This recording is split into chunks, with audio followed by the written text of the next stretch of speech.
First with breaking news. First with new information. Plus, your first alert forecast.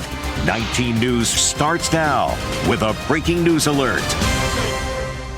All right, breaking news, a hazmat situation at the Akron Water Plant. This is in Franklin Township in Portage County. Thanks for joining us. First at 4, I'm Nicole Versanski. And I'm Brian Duffy. There's a shelter in place right now for people and businesses within a half-mile radius of the plant. People are being told to get indoors, close all windows, and turn off HVAC units. So if you're smelling bleach or if you're experiencing any respiratory symptoms, they're telling you to seek medical attention. However, there is an update. The plant is not currently producing any water. That's right, and we're just getting this, so that's why we're reading off our phones. We're literally getting information that we've requested. The active incident was caused due to an offloading issue of a bulk tank. It's not connected to the water supply, so if you're down there, you can drink the water. The problem is they're just not going to produce any water while this is going on. This is an air issue. That's why they're asking people to stay in their homes. There is concern about contamination in the air, but not in the drinking water. If you smell any type of bleach or anything like that, you are being asked to seek medical attention. And we'll continue to follow new developments as they come in. We have a lot of crews trying to get some new information here. We'll bring that to you as soon as it comes in. Now to new details in a shooting over the weekend. A Cleveland father charged with murdering his own son. Keith Grant joins us live from the 2nd District Police Station. He's been following the story since the shooting on Sunday. Keith? Brian and Nicole, officers from the 2nd District Police Station responding to that shooting on Sunday happened just a few blocks from here. People on that street, though, staying inside and upset over another deadly crime in their neighborhood. A father charged with killing his own son. 52-year-old John Keffel faces a murder charge. He's accused of shooting and killing his 23-year-old son, Julius. The shooting happening in Cleveland's Stockyards neighborhood Sunday afternoon. We got 2 people shot over here. Gunshots also hit 2 teens in what police say started as an argument. We returned to the block 3 days later. Oh, it's been way quieter. Everybody's been in the house. Everybody doesn't want to come out. Tara Fielding lives on this block and says children were playing in the streets when the gunfire started. I heard like 10 gunshots in a row. Bam, bam, bam, bam, bam, bam, bam, bam, bam. Then it all got taped off. The whole street got blocked. Fielding feels this street has too much violence. In 2024, a man was killed in his front yard. Police say it was a deadly drug deal. Someone died last year who got stabbed and died on the front lawn right over here on 48th and Carlos, and it happened last year and now it's happening again this year. I don't know at one point when are we going to decide to put cameras up and protect the neighborhood. All right, once again, John Keffel here, held on a $500,000 bond in jail. He was in court earlier this week on Monday. He'll be in court again on June 11th. But I want to mention here, we asked the city if they plan on increasing patrols, adding more cameras in this area like Tara wanted. They didn't have any specifics on if that would happen. They just said that they're constantly reviewing the crime heat map, essentially. Keith Grant, 19 News. Now your 19 First Alert forecast. Certified most accurate since 2004. Sunshine now, but we are tracking storms going into the weekend. Unfortunately, scattered showers and storms for Saturday especially. We will keep you updated on that. In the meantime, First Alert Doppler showing a lot of sunshine, clear conditions. Those temperatures feeling very warm out there as well. We're at 76 Elyria, 77 in Mansfield, 73 right now Sandusky, 78 in Warren, 79 in Salem. We're at 78 right now in Canton. Lots of sunshine. Lake breeze kicking in just a little bit. 66 downtown. Compare that to 75 right now at Hopkins International Airport. 74 Solon, 71 in Mentor, 73 right now in Chardon. We'll still be in the 70s though for much of the rest of the evening here. Lots of sunshine that's going to be in place. Temperatures eventually dropping into the 60s with mostly clear skies by 9 p.m. And by the time you're getting ready for bed, we're in the 50s. Still plenty of those clear skies overhead. We're breaking down when the rain threat moves in for Saturday and how much warmer we're going to get as far as these warming conditions do continue. That's coming up in just about 10 minutes. A 39-year-old man is recovering after being pulled from an apartment fire in Cleveland's Central neighborhood. It happened just before 3 a.m. at the Outhwood Homes on East 43rd near Quincy. Firefighters were able to keep the flames contained to just one unit. We do know the man does have some minor burns, but his dog and his cat both died in the fire.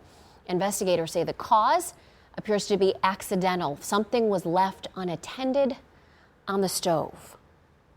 An update now from Mentor-on-the-Lake police after a lot of cars were broken into this week. They have identified 3 suspects.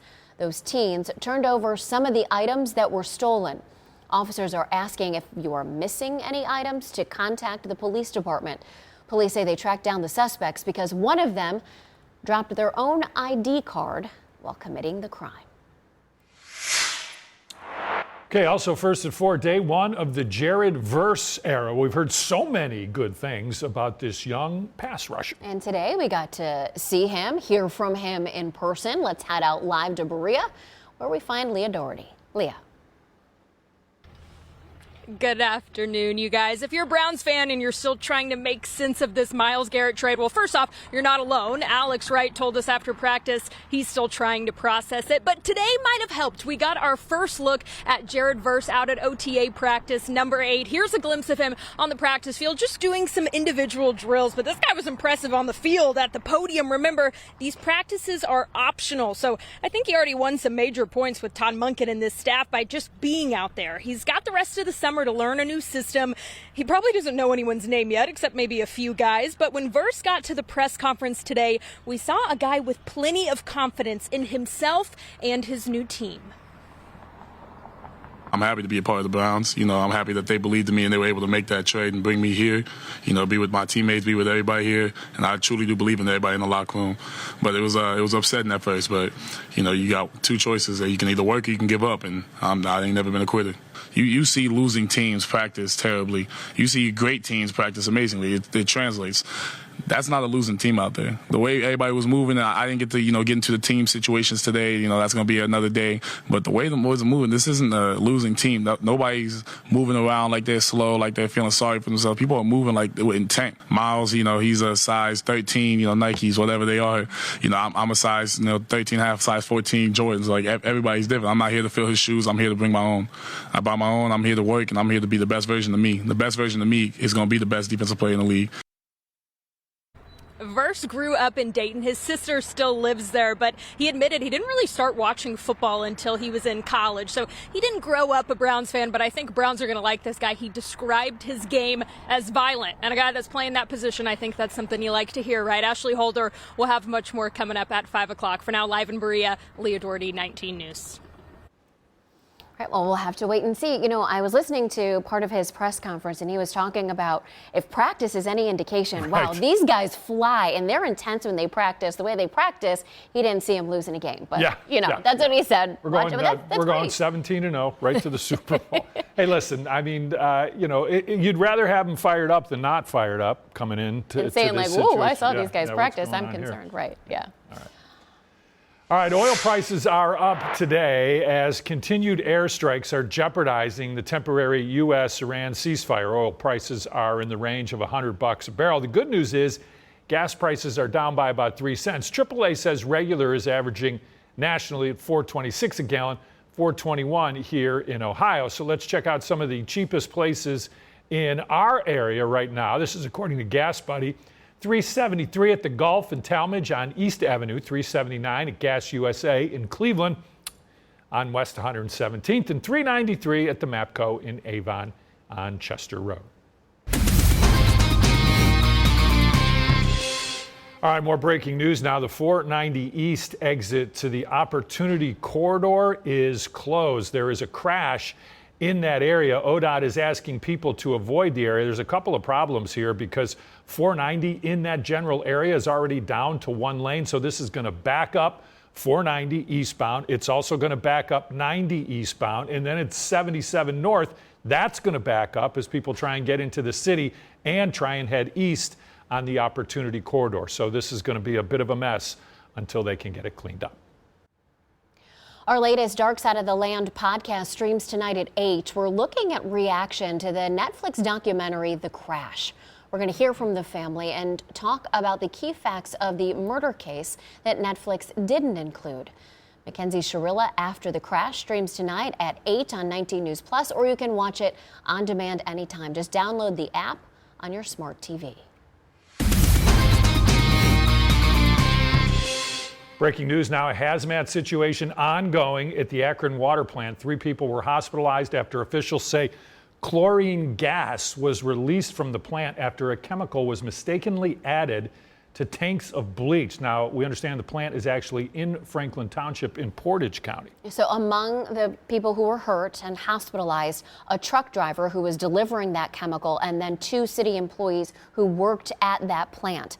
There is a shelter in place right now for people and businesses within a half-mile radius of that plant. So you're being told to get inside, close all windows, and then turn off your HVAC unit. The water in the area, we are told, is safe, but they are producing no more water. But it's very important to tell you, the water is safe. It's the air in the area that is a problem. So if you're smelling bleach or are experiencing respiratory symptoms, seek medical treatment.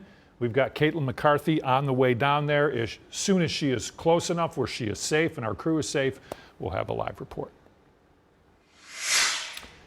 With unanimous approval, it looks like Northeast Ohio will be getting its first ever Buc-ee's, and only the second in the state. There are a lot of fired up people over this. Well, if you've never been to one, I mean, you're probably wondering what all the excitement is about. It's like the Costco or the warehouse of all truck stops. 19 data journalist Dan DeRose is here with the. Am I right? It was one of those people who's fired up. I've been to a Buc-ee's. It is amazing. It's unlike any gas station you've ever been to. They don't allow trucks, so it's not a truck stop. They don't like to be called truck stops. They are family-oriented travel centers. Last night, the Mansfield City Council approved it unanimously, a development agreement. So here's Cleveland, Akron, Canton, and we're talking right here in Mansfield. It is right off of the I-71 interstate. Here's I-71 and Route 39. Here's some of the details behind this. It's going to be a 74,000 square feet facility. That's not a gas station. That's way bigger than that. They service about 100,000 customers a month on average at Buc-ee's. They're a chain out of Texas. They're expecting just an estimate here, second quarter of 2028. If you've never been in one, take a look. We got some video from one of our sister stations. It'll be more gas pumps than you've ever seen. And then inside, it is like a general country store. They've got everything, and they're famous for their brisket that they make fresh right there, and they chop it up, and then they yell out, "Fresh brisket on the board," and to go get some fresh brisket. And what do they say? Yeah, the fresh brisket on the board. That's what they yell it. And they've got obviously a beaver as a mascot. They are really, truly phenomenal travel centers, and people will flock to this. It is the second such Buc-ee's planned for the state of Ohio. There's already one down in Huber Heights, which is near Dayton. Yes, if you have been, if you know, you know, and you are probably excited that it's coming at least within about an hour and 20 minutes of Cleveland. All right, here we go with your top 4 at 4. A SWAT standoff in Mentor today ongoing. This standoff started after a hit and run this morning on Headlands Road in Mentor. 2 bicyclists were hit and hurt. A 72-year-old has an open leg fracture and torn skin, and a 60-year-old is now recovering from a facial fracture. City officials tell us the driver took off, went to a home on Orchard Drive, and barricaded himself inside. Police have been trying to negotiate with him. We are keeping a close eye on this. We have a crew right on top of this. We've been on this digitally on all of our platforms all afternoon. You can see the SWAT team in action there. As soon as we have an update, we will continue to bring it to you throughout the show. A father is now accused of murdering his own son. Police arrested John Kafel for allegedly shooting and killing his 23-year-old son, Julius. It happened Sunday afternoon during a fight at a home on West 48th Street. A 16-year-old, a 15-year-old were also shot. The 16-year-old is in critical condition and the 15-year-old is in serious condition. Their names have not been released. Josh Longgood from Mansfield, that's the man standing there in the dark T-shirt, really jumped into action on a Frontier flight from Puerto Rico to Chicago. He helped tie up a man police say was trying to open an exit door. Good for him. Longgood is a martial arts champion, former MMA fighter. Police say the suspect, Juan Reyes, tried to get in the pilot's cabin. Airline staff moved him to a new seat with an off-duty flight attendant. They say Reyes then tried to choke the flight attendant before Longgood got involved, tied the guy up. Wow. Now to a tense hostage standoff at a bank in Southern California. The situation actually began yesterday afternoon when Bakersfield police say a man barricaded himself inside a Chase bank.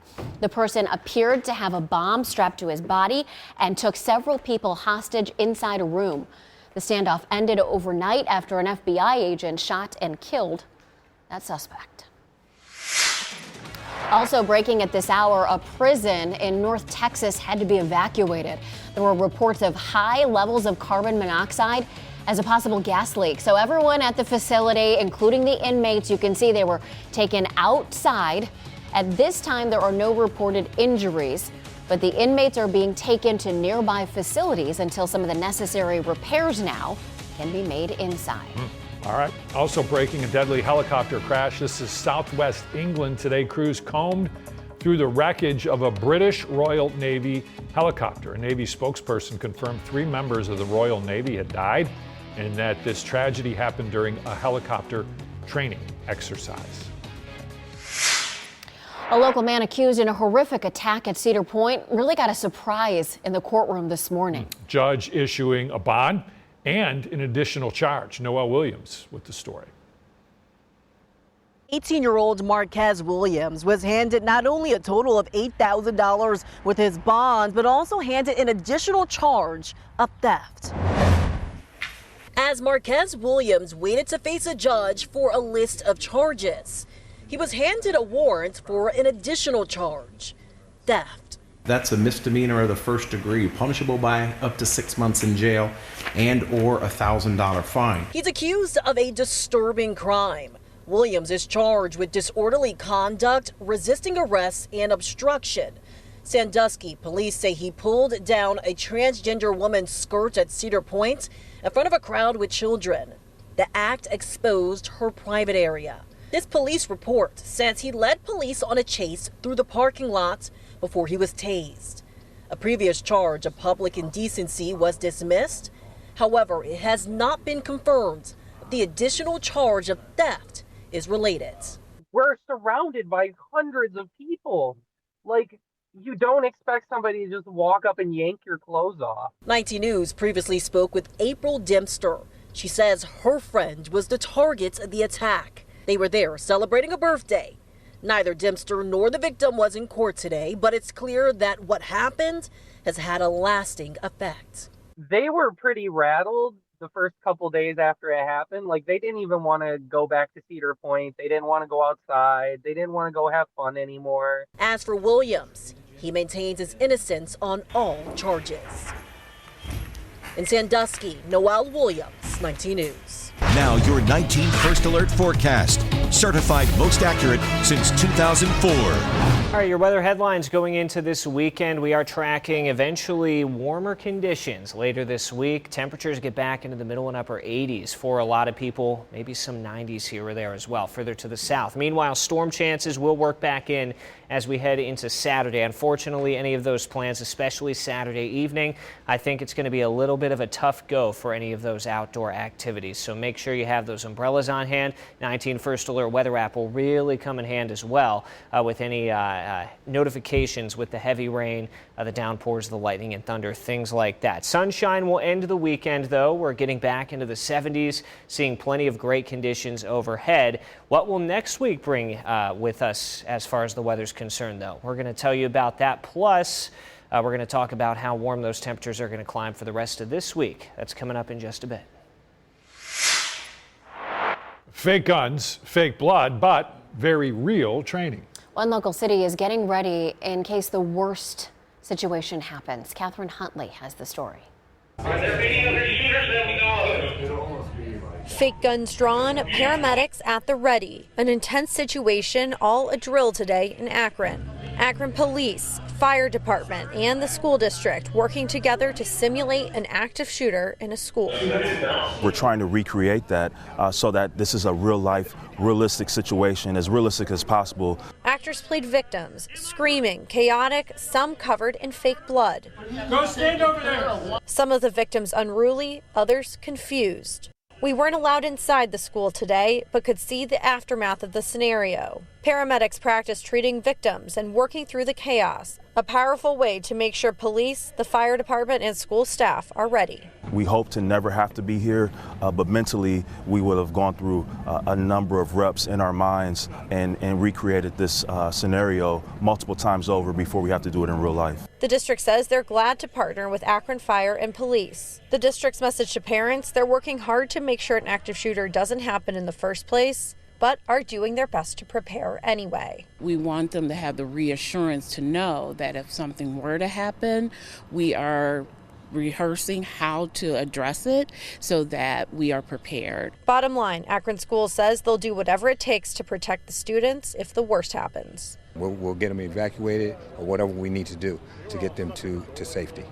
The superintendent for Akron Public Schools tells me the students and teachers practice active shooter drills during the first week of school each fall. That's when they also practice tornado and fire drills as well. In Akron, Catherine Huntley, 19 News. Police responded to a wild trespassing case in Euclid. Take a look.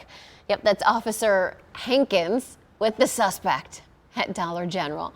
The baby deer had wandered inside after refusing to leave the property. The tiny trespasser was then safely taken outside. 19 News with a sneak peek of the Euclid Public Library set to reopen after undergoing an $18 million renovation over the course of a year. The main branch on East 222nd Street has dozens of upgrades, including a new business resource center, a technology classroom, enhanced ADA accessibility, a new children's interactive space. Look at that. Look at the ceiling. That's so cool. The improvements to the building's electrical, roofing, and HVAC systems, too. The grand reopening is on Saturday from noon to 5, and all are welcome.